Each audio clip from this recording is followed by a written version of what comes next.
Yep.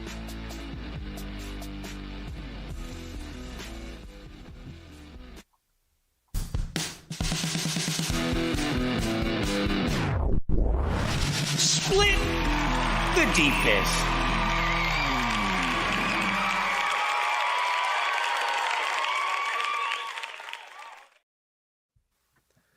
This show is sponsored by BetterHelp.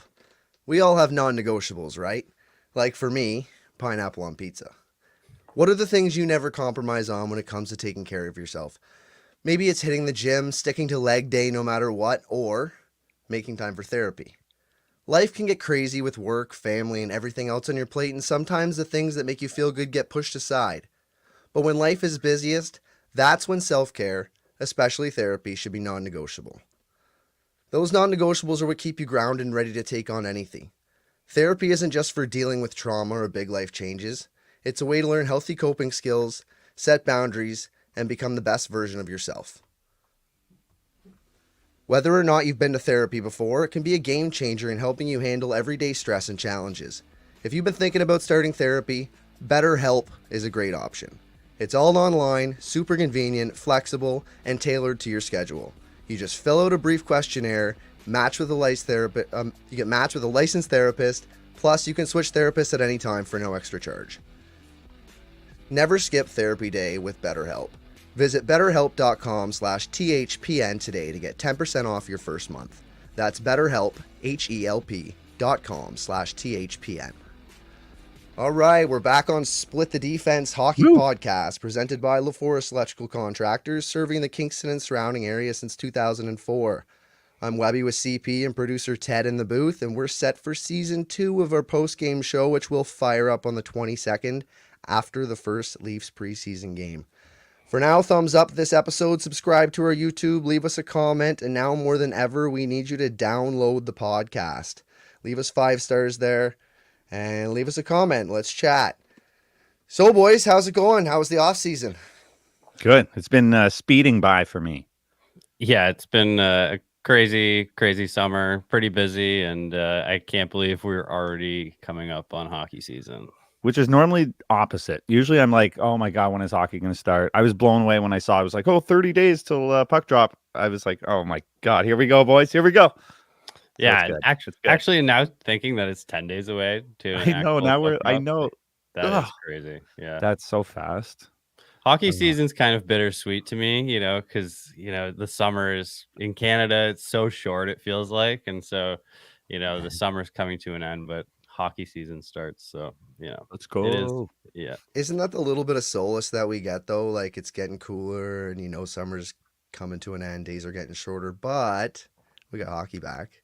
So it's like, it is, I guess hockey makes you think of that. But at the end of the day, it's kind of like a bonus. Like, well, it's getting cold and shitty, but at least we get hockey back. Yeah.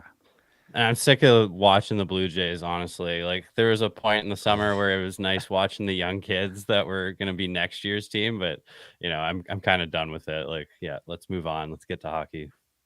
Yeah, 100%. I'm done with this year's Blue Jays team. Bring on the hockey. So we got the first preseason game, September 22nd. We will be back for our Leafs post-game show after that game and every game continuing on from there. But for now, let's talk about some of the storylines that are coming in now that training camp's 5 days away or whatever. I mean, rookies are already in. We got rookie tournaments going.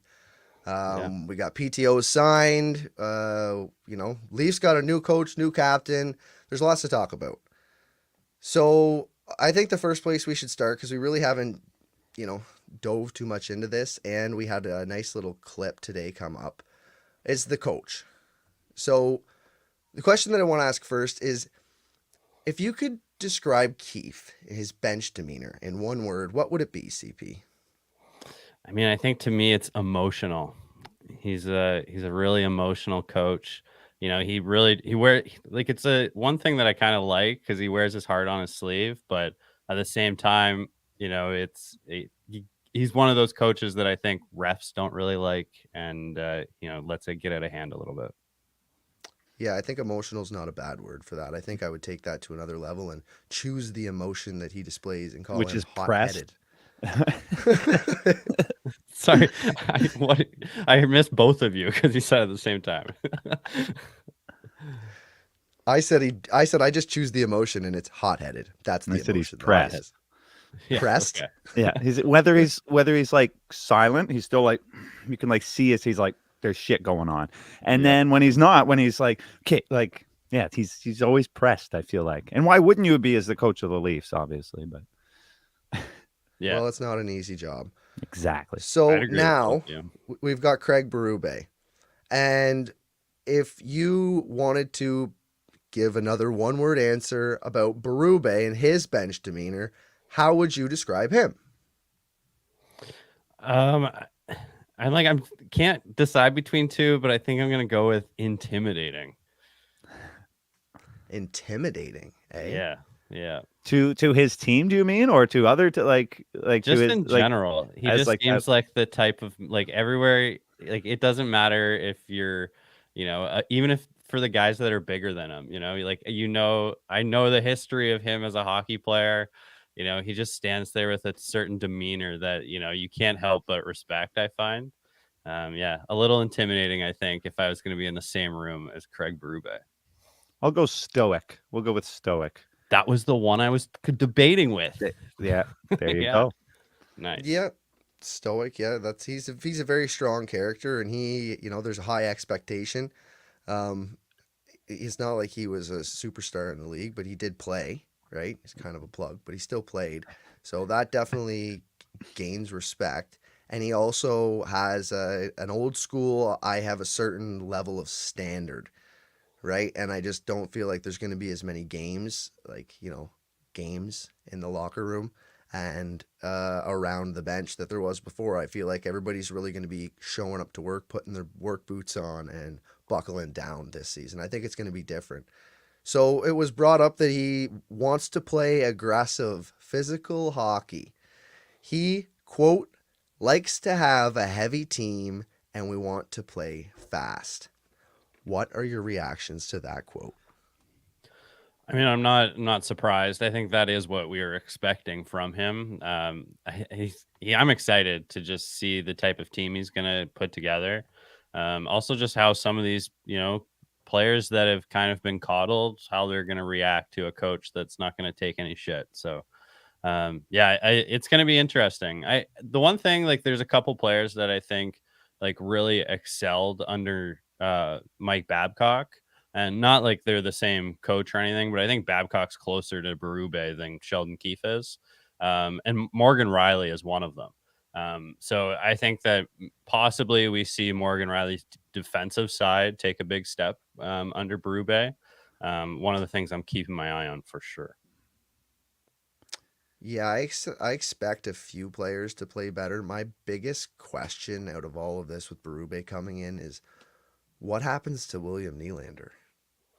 Because he is a below the zone pinch artist, and I'm not sure that he's going to be able to continue to play that style.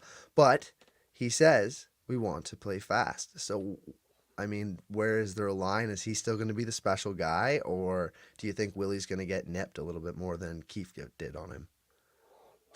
Well, I mean, yeah, it is interesting because I think there's a part of Willie's game that you love when he does that because it creates chances, but it seems like that's not the style that Brube is going to accept. So I don't know. Like Willie, I think is a guy who is willing to do what the coach wants from him, and he doesn't really listen if you give him shit. So I would be more concerned, I think, with Marner, taking some comments maybe to heart, but Willie seems to me that could maybe brush off like if he does get screamed at by Brube. Well, there's that, and there's also that Willie he's running and he's gunning up the ice, and they want to play fast, and he's doing the north south thing when he's doing that. And you mentioned a guy like Mitch Marner who likes to go east and west and back and forth. Yeah. I think a lot of that's going to be cut out. I think he's not going to be. I think a guy like Mitch is not going to benefit from Berube as much. And he's going to be able to adapt, right? Like the kid's a fucking superstar. He's going to adapt. Like let's not kid ourselves here. Mitch Marner's going to be fine. But that's just not the way that he's been used to playing the last while, and he's definitely probably going to have some growing pains to start at least preseason, at least the beginning of the season. I can see him having some trouble. but fast. Like, I think as far as that goes, I think Willie has a good chance at still being able to have that. You're the only one who's allowed to do this, but go ahead and run up because he can. He's our breakaway king. Yeah, Yeah. he'll be putting up the numbers to back it up. He'll like stop doing what? Getting points? Okay, Yeah. yeah, Yeah, sure. scoring goals and winning Yeah, games. yeah. Okay, What do you? Craig. Okay, yeah, Yeah. He's pretty good on the breakaway too. It's not like this is Ilya Mikheyev who just gets all the breakaways and doesn't make anything of it. Like, pretty successful when he Yeah, gets but his spots. So Mikheyev was doing it the right way. There's a lot of guys that are like that. Very good defensive, doing it the right way, getting breakaways, but can't bury. But you constantly see Willie not exactly coming back for defense as he oh should, yeah. or blowing the zone. We get a Leaking the puck, and zone it's a not little early. exactly Yeah, one, but he's already blown the zone, ready for a breakout pass. for You got sure. to have a guy there. It's two sides of the story. But I just wonder how much of that's really going to change with these superstars, how much they're going to be affected, like you mentioned. I But think we got that some kid. one thing about the Marner point is it could be something that's really good for him, because he has been someone who struggles when things get tight because of the style he plays. And to be honest, like maybe this is a little harsh, but Marner's been kind of the same player for the last few years. I'm not sure if it's just he's kind of peaked at where he is, but when you see how Matthews has progressed in his gameplay, and we haven't seen a ton of that from Marner. And like Marner's amazing. He's a great player and everything. It's like maybe he just hit his ceiling so much younger. But he maybe he does take kind of a step, and it's what he needs to get to maybe 120 points. You never know. Like maybe this is a guy who takes this and runs with it, and with a different style, takes the advice and really excels in it. And especially when he's at the school of Nathan McKinnon all summer, like, there's some tough love going on there too, I'm sure. So, maybe he's just getting used to it with playing over with McKinnon and Crosby. yeah. Yeah, that's fair. The next thing I wanted to ask you about is the kids coming in. We got Fraser Minton, Easton Cowan. They're both playing in the rookie tournament right now. Ben Danford actually got hurt in the rookie tournament, so that's not good. Yeah, Hopefully he comes back, but he did leave the game injured. But we got Fraser Minton, Easton Cowan. They're probably both going to be vying for a spot. Minton had a spot to start the year last year. Cowan is like everybody's favorite prospect. And then you got Nick Robertson, who just signed a PTO. Out of these kids, where do you feel these guys are going to end up this season? Do you think they're, one of them's going to make the team? I think Robertson maybe, but like, what do you think the other two are going to do? And do you think they're going to be impactful at all if they do? My answer for this has actually probably changed 3 times throughout the last 2 weeks, just based on the news coming out and the PTOs being signed. Like Max Pacioretty actually puts a little twist to this, because before he was kind of in the question, there was an extra spot available. But sounds like Max Pacioretty is coming in almost with a contract in hand. It's not your typical PTO. Yeah, So so we can go through that. I got all of that here, the recent signings. So the Leafs officially announced that they have signed Nick Robertson to a one-year deal worth $875K, but he still may be traded.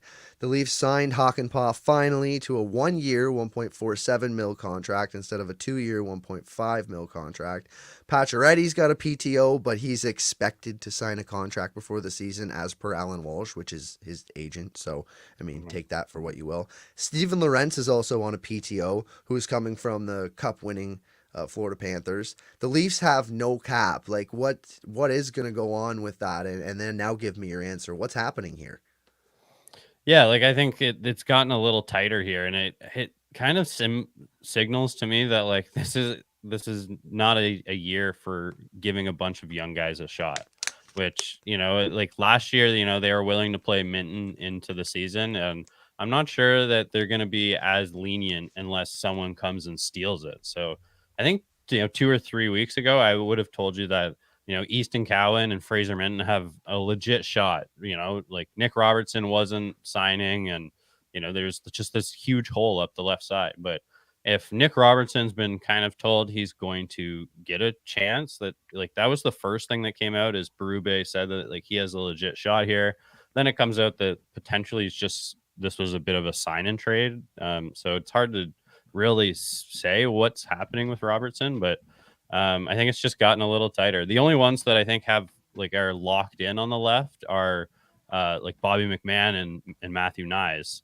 then you got 2 spots, and now we have kind of 5 guys kind of to fill those spots. I think Fraser Minton is going to be a left winger. I don't think they're going to, just trust him with the, center position. But yeah, I think it's gotten so tight. I would say that Easton Cowan, it's looking like he might be going back to the London Knights. Which is Max, unfortunate. yeah, I think I just hate that rule just to start with. Yeah. But Should at least be going to the A. yeah, Fraser Minton was like suffered that like the same rule too, right? So it does suck for the development and just being able to call them up for a game or two like whenever you want to. So So yeah, Fraser Minton now he'll be able to go to the AHL, right? yes, yeah, he's now of age, so he can go. Yeah. Okay, so it's So probably St. Cowan goes back. Probably Fraser Minton goes to the A. yeah. Steven Lorentz, now does he shoot left or right? Do you know? Off the top of Uh, your head. you right here, quick. He And Max Pacioretty shoots left, so he's definitely going to be like I kind of expect Patch on this team. Like at this point I kind of expect that to be it. So you've got Nyes, McMahon, Robertson, and Patch, and I don't know where Lorentz fits on this team unless maybe he kind of is the swap out guy for Ryan Reeves. You know, yeah. Reeves We also comes in have on the Dewar fourth and line. Holmberg. Like I know, so that's another thing, and you got to yeah, wonder like then there's like where Kampf and Yarncroke and like there's all these guys that we could play in the bottom six. What are they doing with all these forwards? You just have to wonder. Maybe they're just looking for some legit competition. They don't just want to give guys jobs this year. yeah, they're going with 4 defense, no goalie, extra forward line, and that might be what the goal is here. Yeah, I mean it's hard to say what's going to happen, and like it could turn into like last year where Lafferty's getting traded just to make space. Like someone on the team's not going to make it. Like maybe it's Callie Yarncroke, maybe it's Ryan Reeves. It's hard to say. The rest of them, I'm not sure that you want to get rid of. Like Pontus Holmberg is on such a good contract and he can fill in center. I think he's pretty useful. Max Domi just got here. Just Holmberg, yeah. Yeah. It's another guy. Like there's so many guys for the bottom six. Like so many guys. Yeah. We're just gonna have to see who can win a job now. Like, I mean, who plays left wing 2? Is it going to be Bobby McMahon? Is that like his spot, or is he a 3? Like, is it going to be a competition between him and Patches for left wing 2? Is that's what's happening here? Is Robertson in on that competition for left wing 2, or like I feel like you have like 3 third line left wingers. Yeah, you kind of do. I mean, I would say that like Matthew Nyes, I think is probably going to get locked into the first line, but to me, he's Yeah. really a second line left winger. He's hasn't necessarily solidified himself as a top line guy. He had a great rookie season. Don't get me wrong, but not necessarily screaming out that like this guy is top line stuff. So like I would say that like all 4 of the spots are up for grabs. Patches, I wouldn't want Pacioretty to be higher than the third line. Like at his age, what he's providing, I think he's great for a second power play and, can provide, bottom 6 scoring. He's always been a positive player too when he's been healthy. So like, I'm not necessarily worried about his defensive play. Yeah. Other than that, though, I think the I think best it's part going is young up top. I think the best part is that we have a new coach, so we really don't know how he's going to play these guys. We aren't just going to go, oh well, what Keefe's going to do, and it's the same. It is going to be different. We don't know, and I think that's the exciting part about all of this. We have to see where these guys fit, and I wonder if it's going to be more of a. I think we're going to be more comfortable with the Berube style team to see where these types of players fit in based on their play. So I don't know. We'll have to see how it all shakes out, but it's kind of nice to have a different guy behind there. So we're all not like, well, I was just going to say Max Pacioretty is going to end up playing on the fourth line. He's going to be useless because he's not going to get any time on the ice, and that's just going to how it's going to be. But you don't know. Like maybe he plays well. Maybe the second line left wing is just the hot hand. Maybe it's McMahon. Maybe it's Robertson. Maybe it's Pacioretty, whoever's shooting the puck on the net. Yeah, Right? like maybe All 3 of them Pacioretty are can't triggermen. skate. Like maybe he comes into camp and he just can't keep up with everybody, and then he's just not here anymore. Like Well, Brad Tree living quote on Patches. He says we brought Max in. It was probably a month ago now, maybe 3 weeks ago, for a couple of days here, where he was very open, obviously going through medical exam, but he got on the ice for us. So they know what he looks like, right? So he obviously can skate if they're going to give him a PTO. They're not just going to. It's not a fucking charity. Like they're not just going to give out a contract. Oh well, maybe he's obviously a decent guy that potentially could help them win. So I think that he will be in good enough shape to play. It's just whether he's in condition enough, to actually make an impact. Like whether he looks like a fourth liner or not. Now, do you want a Max Pacioretty on the fourth line? Not really. I kind of want a different fourth line. I mean, like, I kind of forget how Pacioretty plays. Like, it's been like, a while since I've actually watched a lot of him. Really, since he's playing in Vegas.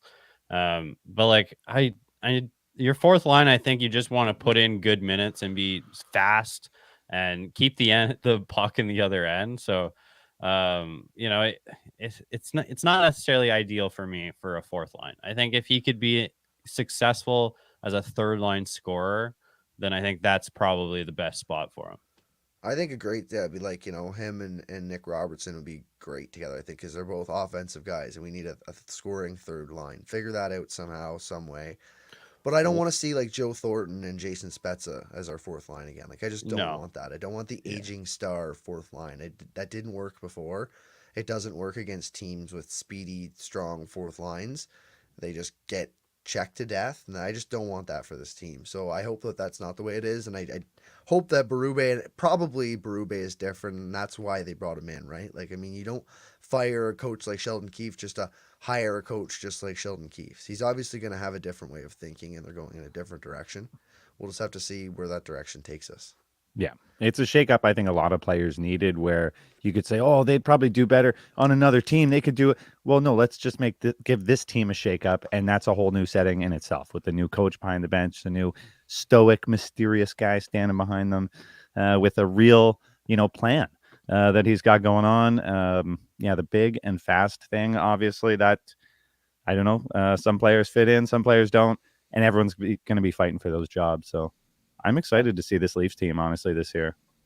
I think also just like up and down the lineup, you could say that it's hard to really predict what's going to happen. Like everyone seems to pencil in Max Domi as the third line center, but he doesn't necessarily scream third line center of a Berube team. Like I think he's going to want more of a shutdown third line. But again, maybe I'm totally wrong. Maybe he wants a third line and he wants Maybe a he wants a second line shutdown that's a second line. shutdown. Yeah, Yeah. like, who knows? It's hard to predict. Well, if you love defense and you love aggressiveness and you love maybe he does just want a second line he can play the shit out of that are not going to score a ton of goals, but they're not going to get scored on either. You put them out against the other best line, and that frees up the Matthews and Marner and Willie and Tavares groups. Now, do you think they're all going to play together again? Like, I feel like Matthews and Marner might be something that we don't see to start. I feel like it's going to be a scarce thing with Berube, kind of like we saw with Babcock. And I'm just having this maybe old man feels, but I feel like it's going to be Matthews, Willie, and Nyes up top. Now, do you think Tavares takes a step back? Maybe he's the 3C and they put Max Domi as the 2C, and you have maybe a shutdown line with John Tavares. What about that? I don't hate that. I think in my ideal world, like I would like to see Max Domi on the right wing with Matthews. It was really successful at the end of last year, and it just pushes the talent down the lineup. And I know we were doing that because of injuries, and we didn't have the talent to push down. But like I think that would be the ideal scenario. And then I'm not second line center. I guess is a difficult task for someone like Camp or Holmberg. So then I'd say that no, you can't put Tavares on the third line, but I guess we'll just wait and see. Tavares as a shutdown is maybe somewhere he should, start going in his career. And it's just going to be, it's obvious that he's declining. You just want to prolong your career as long as possible. And so if you can, kind of switch the way you're playing, then, that maybe is a way of doing it. But Tavares, Yeah. Joe Pavelski. Yeah, there you go. Joe Pavelski. Yeah. Extended. That was a guy who, really changed it. Just figured out that he could stand on in the paint and deflect pucks and, just play a good sound game, and yeah, maybe that's the way he's going. He'll always be overpaid, but Tavares on a third line, I think could make sense as long as, that second line is providing something as well. Yeah. So I think, possibility we see a Max Domi with a Mitch Marner or something on the second line. Cool. I think something like that. But now that Domi Marner Nye's line last year. I really liked that. So we'll see how this all shakes out and ends up. And a good old healthy Bobby McMahon. Me and my Bobby McMahon love that guy putting pucks in the net. I wouldn't hate him either if he's just going to be the grind and go get it guy on the top line. So we'll see. We'll see. We got lots of time to talk about that because we haven't even seen a preseason game yet. Yeah. But I want to talk about the defense right now. Okay, so the Leafs' top 8 defense at the end of last season were Riley, Labushkin, McCabe, Edmondson, Benoit, Liljegren, Brody, and Giordano. Not bad. Yeah. Not bad on paper. I mean, It's funny like that I the already names. forgot about Edmondson. And now Oh, our yeah. new top 8. We've got Riley, Tanev, McCabe, Ekman Larson, Liljegren, Benoit, Hakanpää, Timmins. That's our top 8. Is that better? Yeah, I think it's definitely better. So we'll see what we get like from someone like Hakanpää, where there's still maybe an injury thing that might leak into the beginning of the season, might start on LTIR, but I guess I think that's much better. As soon as you add Tanev to the top line with Morgan Riley, like just as long as that guy can like prolong his career, like we were just talking about with other guys, like that's a guy that he's the best shutdown defenseman in the league for a couple years now. So I think that it's clearly better. OEL Oliver Ekman Larson. We'll see what we get from that guy. Like I think that he's a great second power play guy. He can go on the first power play if you need him to, but I think that they sheltered him a little bit more than people are kind of talking about in Florida. So he could Yeah. be on a third pairing to me, and I wouldn't hate that. yeah. Hey, I mean, OEL on a third pair. That sounds actually really good. Yeah. If you're No, not yeah, that asking a sounds like a ton from him, luxury. yeah. Doesn't he make like big money though? Like I don't even want to I remember think it's what he makes a year, like $3 million or something like that. yeah. I mean, it is 3.5 actually. 3.5. Yeah, Yeah. so I don't really want to see him on the third pairing. He actually better be decent enough to be the top 4. We got like Riley's still the head honcho, but he's obviously gonna have a load taken off of him with Tanev on the defensive side and OEL on the offensive side. And McCabe took a big step last year. So we've got Riley, Tanev, OEL, McCabe as the top 4. Is that what you're expecting? Benoit, Liljegren, do they get in there? Who's taking the spot where? Yeah, like I think it will. And Hakanpää, like, is he healthy? He might even slot in there at the bottom. So, I wouldn't. It's again new coach. It might be a new recipe. So McCabe on the right side, we are so used to. If that's what we're gonna see again, like him and Benoit were pretty successful, and so then that makes OEL on the third, like you said. So I don't know. I guess we'll see what we get from everyone. Also, Liljegren now makes $3 million, and like that guy either has to take a step and be worth $3 million, or he needs to get out of here. So I guess I wouldn't be shocked if he gets pushed up, and maybe you see a McCabe and Liljegren pairing on your second pair.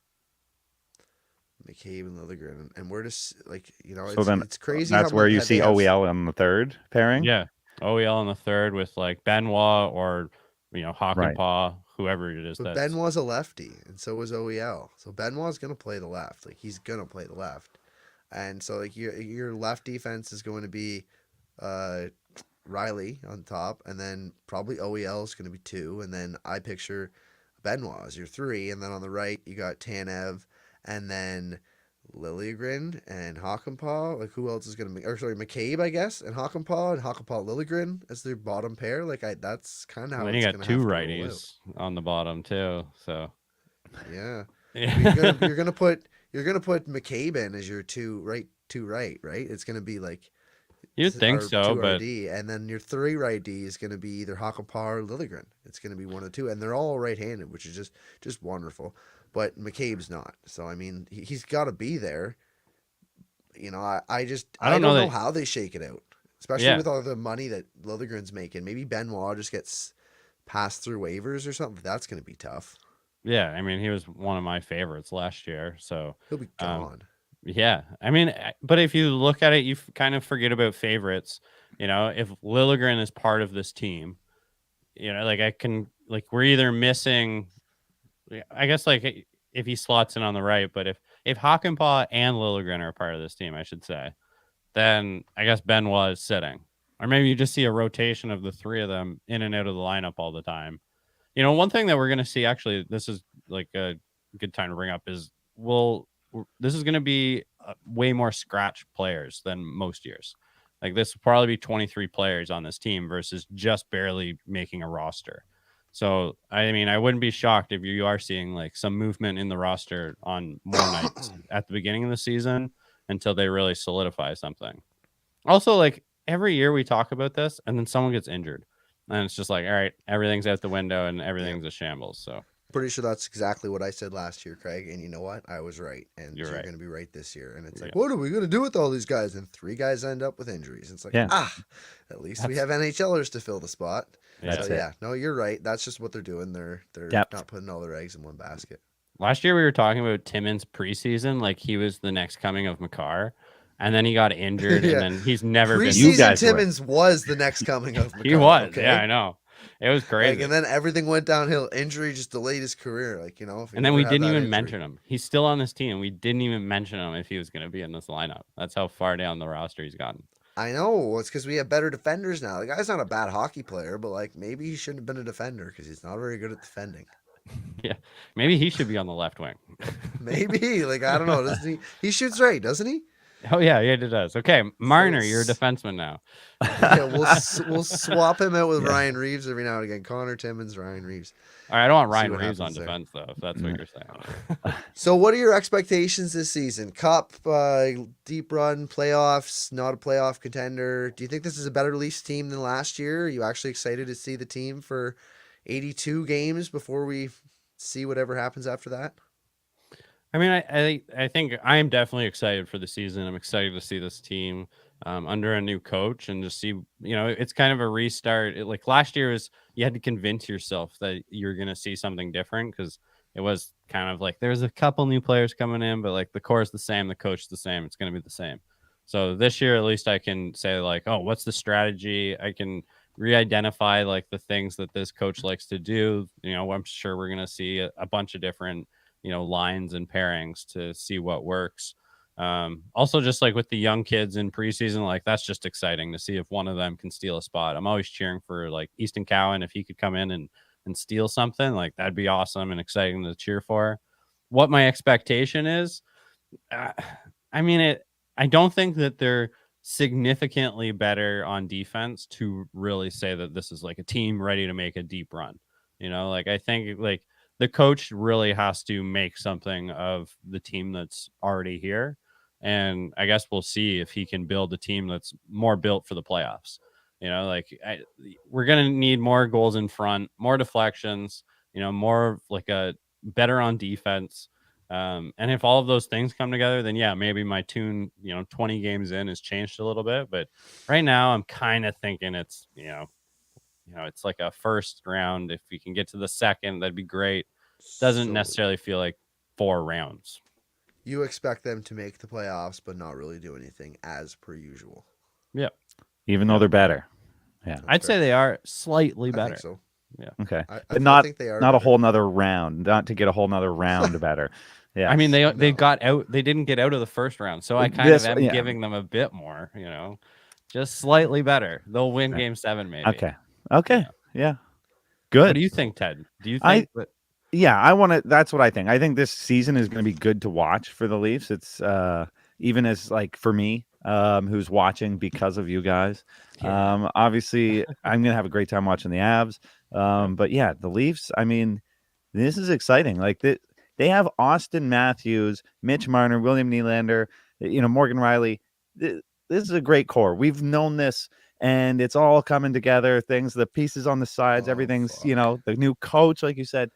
Let's do it. Like, let's see a good season. And then who knows what's going to happen in the playoffs. I hope they do go for a fucking long run. Just like crazy. We like all do. Right? Like every year. But let's what do I expect? See, like there's got to be like a timeline of Leafs fan because Ted's like right in there somewhere where he's still got all this optimism. I He's I so just want to see optimistic. you He's not guys happy. broken I at don't give all. a fuck about the team. I want you guys to be happy. I want you Well, to be I happy. know you're just like I know that for my friends. I'm gonna ooze this positive energy, and we're all like, "Oh fuck, Ted, we do that every year." Yeah. And look like We didn't get idiots. the answer though, Ted. What was it? What is the expectation? Yeah, they're gonna make it to the second round. I think they're gonna. fucking- that's it. exactly the same Yeah. as me. Cool. Yeah. Yeah. That's all you What get. is- Great, they're gonna make all it you to the get. second round. That's all you Debbie, awesome. what do get. you think? That's our Stanley Cup, right? And what's it like to be a Leaf fan? What's it like? Well, we have zero expectations. Don't ever wish anything good for ourselves. We just kind of expect to land here. And you're good with that? Yeah. You're gonna keep cheering the team? Yeah. Might even buy a new jersey. Fuck, why not? Yeah. I mean, like at least they got a chance, Like sometimes I like when I'm watching So the you're Blue telling me Jays, there's a chance. and and they've got Vladimir Guerrero Jr. And like that is something to cheer for, And then it's like, you know what? But next year they do have that guy, they have Bo Bichette coming back. They've got this and that. There's something to cheer for. If you look at the Leafs and like, there's superstars here. Like this should be a team where there's something to cheer for. There's a chance to go on a run. Like who knows? Like it could be the year. Could be the year. We could get to May and still be cheering for this team. Imagine. Maybe. Oh. Wouldn't it be crazy to see June Leafs hockey? Wow, man, that'd be life changing. Honestly, it would change the whole schedule of my life because I typically have a lot of time once the playoffs come around. But yeah, that'd be life changing. Oh Yeah, my I don't God. even know what it's like to watch the Leafs and wear shorts. Like, Yeah, sometimes when I'm watching the Stanley Cup Finals, I'm like, wow, this could actually be the Leafs. Like that's like impossible. There's no way. do No you know way. that the Toronto Maple Leafs are in the same league as this, and like they could be playing in They these could games? not be playing They- this late in They the had year. the There's same no way. opportunity as these. Like, no, come on. I don't think they did. I don't. Yeah. Not realistically. There's potential. Yeah, it's but- Oh yeah. my god. Okay, one Shit. last thing I want to talk about with the Leafs before we flip over. I want to talk to Ted about the Avs a little bit, see if we've heard anything there. But Patrick Laine signed to Montreal. We never talked about that. Montreal and Ottawa are just notoriously tough outs for the Leafs. Do you expect Patrick Laine to go on an absolute tear? And mainly because he's going to play so much against the Leafs and probably be a goal a game against them. Yeah, he's going to be at least a goal a game against the Leafs. He's like him. It's the kryptonite. Like when Laine is partially a kryptonite, so is Montreal. You put them together, and like, yeah, he's gonna get hat tricks, buddy. We'll see. I mean, Oh no! I don't know. I'm having nightmares. As soon as I saw that, I was like, what could be worse? Like I can't. It's hard to imagine of a player that I would like want to go there more or least. Like it. I was very disappointed to see that because yeah, that's not going to go well. We'll see whenever that game 1 is. They'll probably play in the preseason, right? So, yeah, I bet you he lights the lamp. Yeah, we'll have to see if he's there. What about you, Ted? Do you think Laine is going to big breakout in Montreal, or is he just going to be kind of the same guy who was in Columbus? It's going to be an interesting one to see, obviously, because of Montreal's makeup as a team and what they're trying to do and all of that stuff and the kind of cool young guys they've got there and what they're doing. But yeah, obviously he's going to be a Leafs killer. I mean, that's written in stone. We know that's going to happen. For sure. So will Montreal be good? We don't know. But we don't know. Laine's better. All I know is that he's going to Yeah. score against the Mhm. Leafs when they play the Leafs. But yeah, no, I think he's honestly, I'm pulling for the guy like Pearce as a, coming back and doing something. I hope he does something good, just has a good season for himself and positivity and a good storyline. That's all I want to see. Sure. I Yeah, hate to we're admit talking it, but I about love people. Patrick Laine. Yes, when we're talking, yeah, right. You hate the Habs. Yeah, I get it. No, I know. No, like I just like he's the number 2 to Matthews. He's kind of like that evil, like he's like the Wario to Matthews being Mario, but like it's That's like good. it is. so It really good. is. Yeah, He's like the it evil really guy is. on. He's like gamer. He's a little guy. He's always just saying like when you're coming up to the first overall pick, he was saying like I'm better and like you should pick me number 1 and like stuff like that. He has that guy attitude, but he's a fucking gamer. I really do think Patrick Laine is going to do something in Montreal, and I think it's going to be the Toronto Maple Leafs that suffer for it. Yeah, I think Yeah. he's gonna, if he finds the right scenario, like situation, I think he can excel. Like when he finds a bad situation, he's just can't get along with certain coaches and players. But if he can find somewhere where he's comfortable and they find him, give him opportunity, then there's no way. Like, that guy can score. There's no question.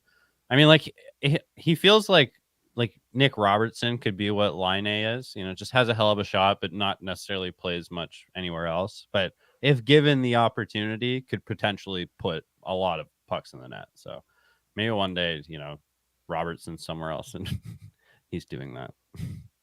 Yeah, maybe same kind of idea, I guess. That'd be the All right, worst thing, actually. If Robertson went to Montreal, he would become the best player in the league. Yeah, absolutely. 100%. Robertson's going to go to Ottawa when they're just like peaking. Like, now they got Allmark. They're just going to peak. Robertson's going to end up there, and he's just going to be scoring like 40 a year for them while he comes and plays us 9 times a year or whatever the fuck it is. Yeah.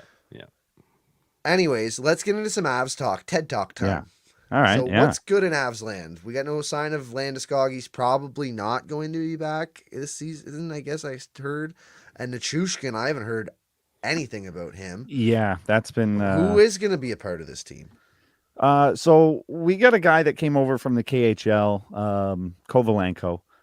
He's the son of a former NHL player, Kovalenko. There's some really good things going on with him. There's a quote I just read from an interview he did with Evan Rowell, and he said he was talking about McKinnon in the interview. Kovalenko was, and he referred to McKinnon as well as the best player in the world, as a lot of Avs do. And he said he was surprised talking to him personally in conversation. He says, we came into the locker room and he told me, "You are the man." And he was like, I guess Kovalenko's really pumped about that Nathan McKinnon called him the man. And so yeah, I know I'd be that pretty kid's- pumped too. Yeah, no shit. Yeah. So he's gonna do really good things for this team. I think he's gonna make the team this next upcoming season here. And Landeskog, obviously, he's been skating, he's been doing stuff, but I don't think we're gonna see much play from him, if any, at all, in the season. It's just, I don't know. We don't want to risk it, I guess, right? Like, he comes back for like a random game and gets like redoes the injury. Not worth it. He was playing today. It was Brennan Vogt. I'm not sure what is his real name. I'd like how to say his last name, but he's got a video of Landeskog dropping in on practice today and looking pretty good. So there's a chance he comes back halfway through the season. I know, I've seen that. I've seen him in some practice and some skating and stuff like that. And he skates pretty well. So I don't know, but it's a whole nother thing. The game is a whole nother pace and a whole nother, level of laying it out when you have to. We got Dan Heinold back in a coaching role behind the bench with, I don't know if he's an assistant or one of the guys, but Dan Heinold was a guy that played with the Avs many moons ago. Nice. Yeah, I love that name too. Yeah, high note. Like, what a dope name. He can hit the high note. With the high note. Yeah. What else? Cal Ritchie, right? Callum Ritchie. That's what I was going to ask about next. Okay, so top prospect Cal Ritchie is bulked up, healthy, and ready for his first real chance to make an NHL roster. That's from Corey Masiak. He put on 17 pounds of muscle in the Avs are going to need Callum Ritchie. Yeah, this guy's going to get big and strong. He says he doesn't notice the bulk. Like, he's like, I still have my speed. I'm good on the ice still. Yeah, this kid's going to be legit. I mean, he is legit. Yeah. He already is. Like, yeah, I've heard a lot about Callum Ritchie just from like studying fantasy hockey stuff. He's like, a lot of dynasty leagues are talking about him, and has a lot of potential. So yeah. It's funny how the Avs just pluck out these guys, eh? I know. It's unreal. They do this. Like, no, he will be a superstar. Trust us. Like, we know. Sure. Like, yeah, we know. Yeah. Yeah. What round did he get picked in? Is he a first rounder? I think he's a late, but first low. round. Yeah, like pretty low. I want to say like 20, because they had a low pick, like 28 or 29 or something. Mm-hmm. But he kind of had slipped down too because of he had an injury near the end of one of his last seasons before the draft and missed a ton of time. But in the few games he did play before the injury, he was lighting it up already. So they knew it was just like an injury and he'll fucking be back. Yeah, he was touted as like possibly a top 10 prospect before he got injured. And then after the injury. Took a lot of time off. Didn't he also? I think he got sick too. I think Yeah, it that was like part a of it. Yeah, and so like a combination. had to take a lot of time off, and yeah, they got one in him probably. So Yeah, that'll fuck you up for sure. it's crazy when you look at the draft and like you'll look at that guy who got picked 20 something and someone really missed the boat probably at like 12, 13, 14, 15, 16. Like Yeah. Yeah. it's crazy. That's how it works, right? Yeah. That's how Yep. it usually works. Only the top 5 usually are NHLers. Sometimes even then you get a Nail Yakupov. So like Yeah. shit happens. You never know. And they're just like sprinkled throughout the rest of the draft and you never Yeah. know which one's never going to know. be the one. Well, to the guy who picks those guys, they will swear up and down that they knew. Oh yeah, they knew. Yeah, of course. They- Why But they wouldn't you? missed probably 10 other ones. But they knew about this guy. Right, of course. Yeah. Yeah, but this one they actually knew For about. Yeah. Wasn't I as just had a confident about the feeling. other one. Yeah. Yeah, exactly. That's right. Another quick one. Pierre-Edouard Belmar signed back to a PTO. He's a guy that played for the Avs a few years ago, a couple of years with us, and yeah, Yeah, he's a fourth good liner. strong accent. fourth liner. He played on Yeah. Tampa, right? That's Heavy right. Yeah, body. Yep. Yeah, Exactly, And yeah. yeah, before. Yeah. really solid guy. Yeah. Yeah, no, the Avs have good things going for depth. They're going to be able to put together the top 6 is going to be legit. Even Fill without out their bottom Nichushkin. end. Yes. Yeah. The fourth line is going to be interesting as hell this year. I think it's going to be Parker Kelly or whatever his name is. Is that it? Big What is boys. his name? Yep. Yeah. Okay. I Parker can never remember Kelly. if it's is it Kelly Parker Kelly Parker Parker. Kelly. One of these guys with 2 first Man with and 2 last first names. Yeah. Yeah. But yeah, no, I think we've got an interesting change up to this team. Obviously, same kind of thing. We've got McKinnon just absolutely leading the way. Makar, arguably also the best player in the world. I don't know why we have 2, but we do, and we love it. The thing is, it's hard to argue, like you I can know. say it about both and be like, I don't, yeah, sure. Yeah, I mean, sure, yeah, there are, yeah, There is there an are- argument for both. Yep. yeah. Yeah, it's not unequivocally. It's hard to say that, I think, with anyone, maybe other than McDavid is unequivocally the best. But Okay, all right. I but- was gonna sure, say that. but- The thing is, We just were you getting, can like- say it about But- others too. yes, you can. that's There not- are arguments for others, including guys like Matthews. Yeah, why wouldn't he Yeah, be the of best course. when he scored all those friggin' goals? Yeah. So yeah, Yeah, he had a great season last season. Connor McDavid's still the best player in the league of course. by like a landslide. It's Yes. stupid, actually. Yes, But Cale Makar is undoubtedly 100% a step above the next defense. Like, you want to talk top defensemen in the NHL. There's the top tier superstars, the best of the best. Then there's Cale Makar. He's Yeah. just in like a level of his own above there. He He really is is. that Yeah. good. Yeah. Quinn Hughes showed flashes of trying to be like Makar last year, but that's Yep. one season out of his whole career, and it was only really half of a season before it slowed down.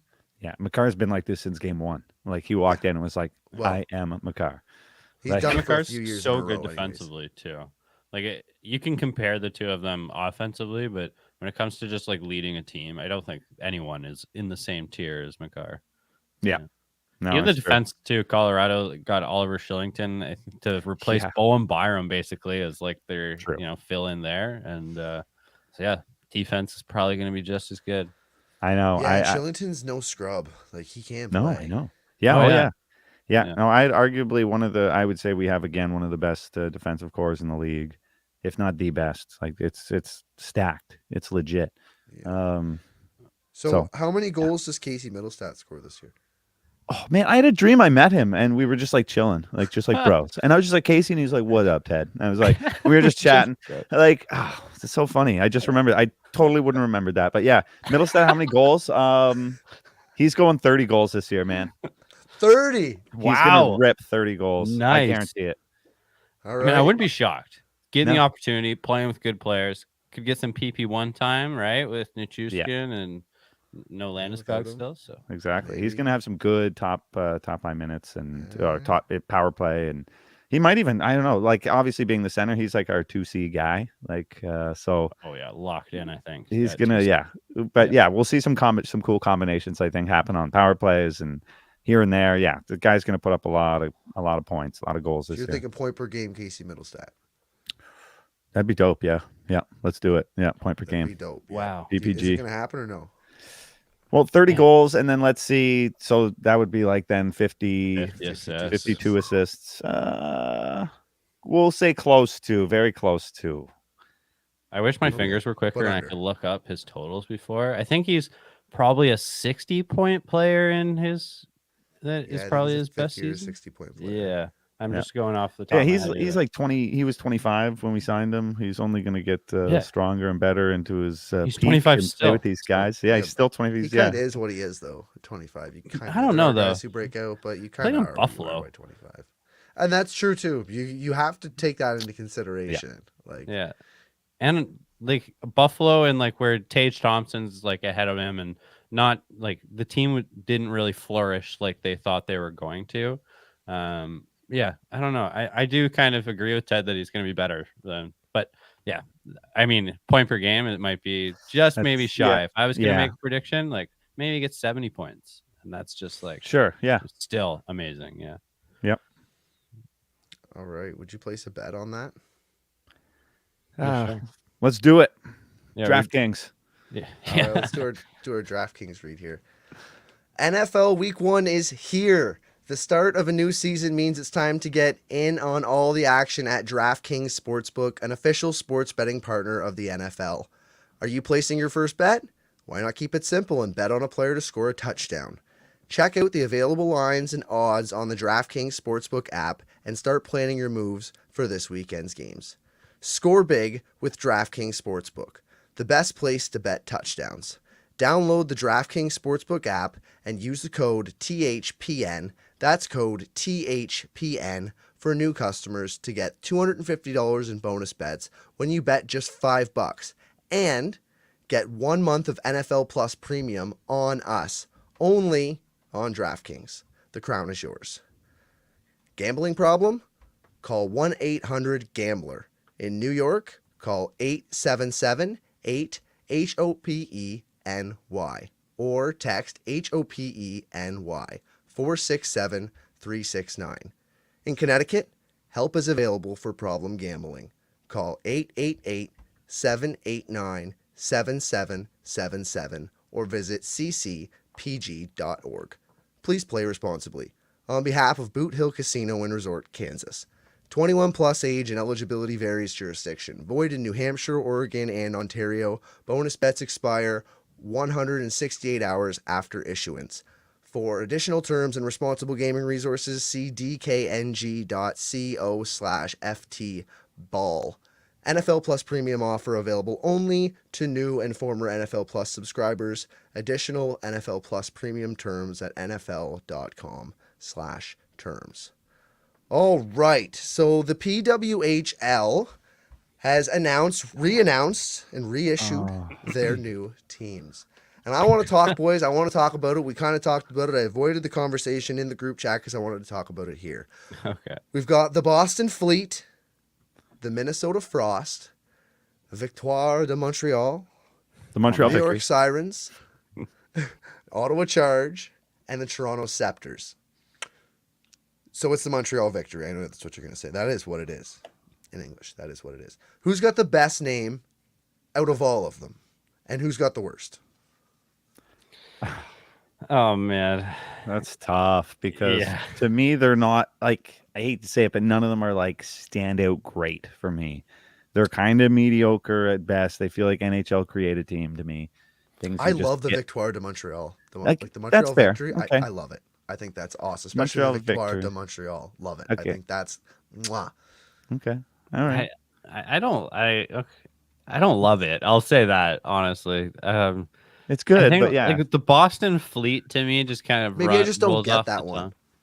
What? Like, Why Boston Fleet? I just don't get that. What is that? What do you Something like a about fleet like of- the water, like a because honestly, they have if like the I don't know. I have no fucking idea. Tea Party I and was just shit. gonna say I don't know, it just man. kind of rolls off the tongue a little bit. You know, The Boston Fleet. I don't know. Yeah, it doesn't. they have a lot of like bus systems. Like there's a lot of busing that happens in. No, it has to do with water because if you look at the logo, it's like a Mariner thing with like a Oh yeah, there's Like, waves in it. Yeah, and there's waves. Yes, thank you. Yeah, that's what's happening Like there. a So it's fleet not- of ships Yeah, like a ship from the fleet. Boston Tea fleet. Party. Maybe you're right. Oh, at the beginning. Boston Tea Party. That's yeah, what maybe. I know. Yeah. It's about Yeah, it's about you're right at the water or beginning. something, but it's not amazing. It doesn't. It's far fetched. For So me. the New York Sirens to me is kind of funny because like New York Sirens, when I think New York Sirens, I'm like, yeah, like police sirens, because Yeah, like like, you hear that shit all the time in New York, constantly. right? Like wee Yeah. woo wee woo. Yeah. Always. But then you look at the logo and instantly I just picture those colors to be like a mermaid siren, and I'm like, oh, like you Oh, mean that's kind what of you like the mean. Kraken? Like is that what they're Like going the for siren here? songs. Yeah. Oh, you're I don't right. know. Turquoise is an It's like- interesting choice for a Yeah. logo. I think I'm drawn to the Boston one too because I'm a fan of green. Mm. So and also just like it falls in line, I think, with the rest of Boston sports. The Toronto Scepters. I honestly, it's by far Rough. my least favorite. So I know it's so because the we're one I just have to gonna choose choose names for, right now. So who's got the best name? We're gonna go logos in a second. Who's Okay. got the best name? I'll go Minnesota Frost. Okay. And Craig, you think it's a fleet? It just rolls off the best? I guess I don't. I'm being forced to pick one as You my are. favorite. Pick one. And Yeah. I'll go with the fleet. Sure. Because I Yeah. have to pick one. Yeah. Yeah. And Yeah. I like the Victoire de Montreal. Okay, so I also think the Victoire de Montreal has the best logo as well. I think that is awesome. What about you guys? Who has the best logo? Forgetting the name. Oof. Yeah, that one was tough. I didn't really like any of them, to be honest. I definitely don't like the Montreal one because it just screams baseball to me. It's a home plate, like It's that's the all home I can plate. say. It's the home Yeah. plate. So Fair. if it was baseball, I'd say it's a really good one. I don't know. I think again, I'm just simple and boring, and so I like the B for Boston or the F for Frost. Yeah. The F for Frost is kind of cool in the sense it does look like just like hanging fucking icicles. Yeah, I think the Frost one I think is my favorite logo. Let's go with the Frost. Yeah, I'll go with the Frost. Mhm. I really think like the Boston Fleet and the Minnesota Frost. I really think those look like the creative team. ASHL. Yeah. Yeah. Really. Yeah. look It's just that. like a I letter. swear, like the It's just- Frost was in the ASHL as a team. Like, It I've probably played those was. guys I mean, before. it's pretty like an easy go-to, so I could see that being in there. Yeah, Yeah. but like the Ottawa one looks like someone in Oh, yeah, what are kindergarten they again? drew it. The Ottawa, what are they called again? The Charge. It's a Oh, shitty yeah. mix between the Cleveland Cavaliers and the Calgary Flames. And the Calgary Flames. Yeah, 100%. it looks like a kid drew either of those symbols and came up with this. AI. You just gave AI. Make it kind of like this. Yeah, but it's for use these as Ottawa. examples. Yeah. Yeah. It's Oh, like, here, man. bro. Well, now the Toronto Scepters, like, I don't hate that logo. It just doesn't, I don't know. It's not super exciting. It's reminds not me of- flashy. I don't know, like what's that The sign you medical see? I think snake. so. Yeah, exactly. Thank you. Yeah, that's Yes. it. Like the Oh my hospital God. medical. Yeah. Oh, I'm not gonna not Yeah. see that now. You- Darn. Don't lose your bracelet.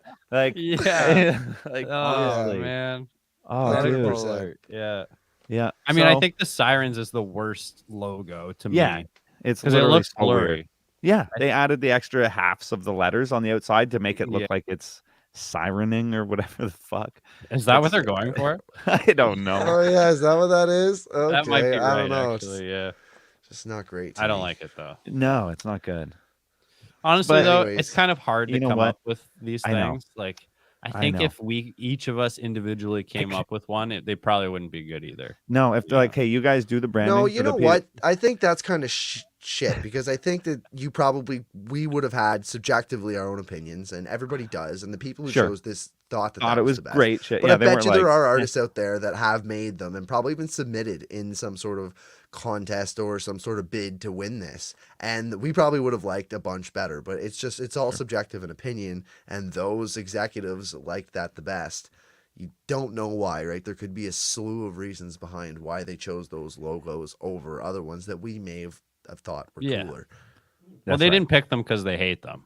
Oh, so Yeah, that's right. someone Right, loves and, them. and I bet you there was ones in the running that we would have liked as well, better than those ones. But Maybe. And We're it's a not the step ones away. making the It's a step decisions. along their journey. Like, I mean, how many logos over the years have just changed a little bit, altered Yeah. until they're the thing we know today? And yeah, that's gonna. I mean, yeah, it's just the Very starting true. point. Here we go. What do you I guys mean, think that's about because they used to have to hand draw them on the back of a Yes, fucking yeah. piece of cardboard Yeah. with Sure.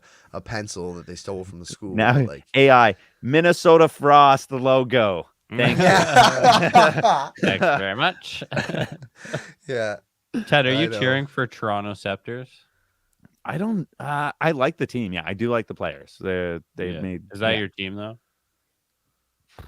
I You just haven't guess. picked one yet. No, I am gonna go with Toronto because that's what I originally said when the league started. Because it's they're the hometown. I've never done the homer thing, so I'll cheer Yeah, for I the. was Yeah, half expecting you to pick Minnesota, to be honest. I know. It's But like close to on its way to Yeah. Colorado. Central. as close as I could Central get. Division Yeah. hockey NHL team. So yeah, all right, close enough. Yeah. Yeah. No. Yeah. Toronto. Let's go. Ottawa's Toronto. kind of halfway point too. Like we're kind of halfway between Yeah. Ottawa and Toronto. Could be that could be your favorite. Closer. Yeah. I know, but And then the goats on Montreal. So I mean, like I don't know. I just want to Pick say I'm a Montreal Toronto too. fan for once. I'll get in on it, and I mean, maybe you it's could one just that'll be a actually Leafs win. fan. If you were just a Leafs fan, you could just say you're a Toronto fan. No, I can't. I've seen. Yeah, I love the band Toronto. I've seen the pain. Yeah. Yeah. Yeah, Yeah. Your daddy don't know. Is that Toronto? Ex- Yeah. Yeah. I'm pretty I sure think that that's is. what that Your is. daddy don't know. Yeah, that's Toronto. They're good. I'm a Toronto fan. They're they're okay. Band or Toronto the team. Band. Okay. So what would you do if you saw Jonathan Toews at Burning Man? Oh man. I said this. I thought that would be as crazy as Burning Man would be. Like you're the wildest experience of your life.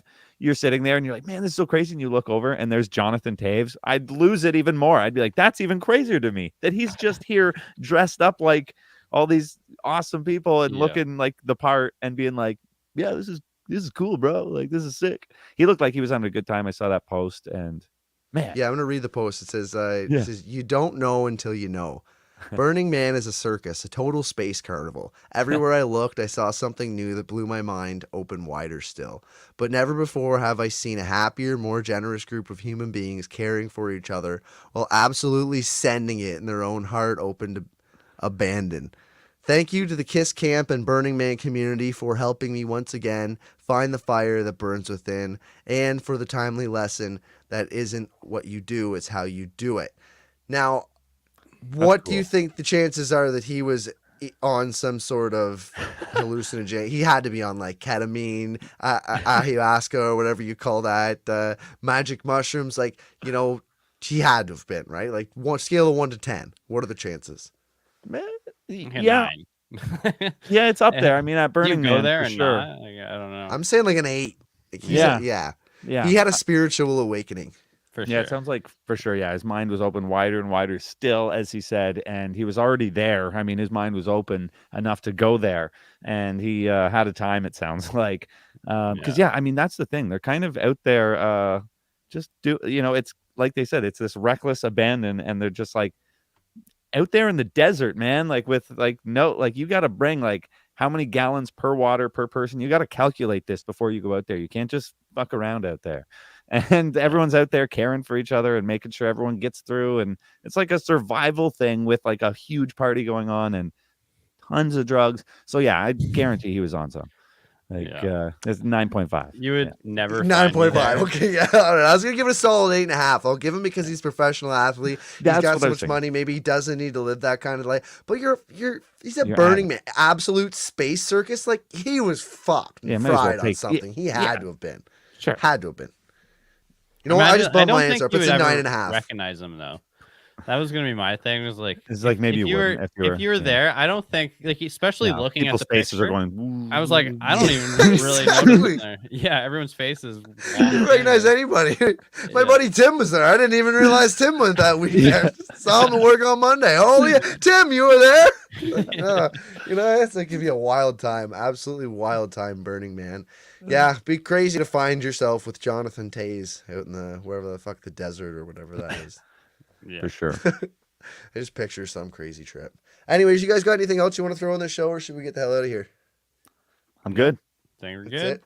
Yeah. It's good. All right. Well, we will be back probably maybe next Thursday, depending on how much news we get. But we definitely are back, full swing, 100%. All speeds go. September 22nd after the Leafs' first preseason game, which is going to be probably mostly rookies, but we are excited for it anyways. And that's a wrap for now. Thanks for joining us. Split the Defense Leafs post-game is presented by LaForest Electrical Contractors, serving the Kingston and surrounding area since 2004. We appreciate your comments. To show your support, please hit the like button, subscribe on YouTube, please rate and review the show, and please download this podcast in podcast form, however the heck you do that. You can find us on X at STDP Hockey and search for Split the Defense on all other socials. Until next time, peace. Peace. Peace.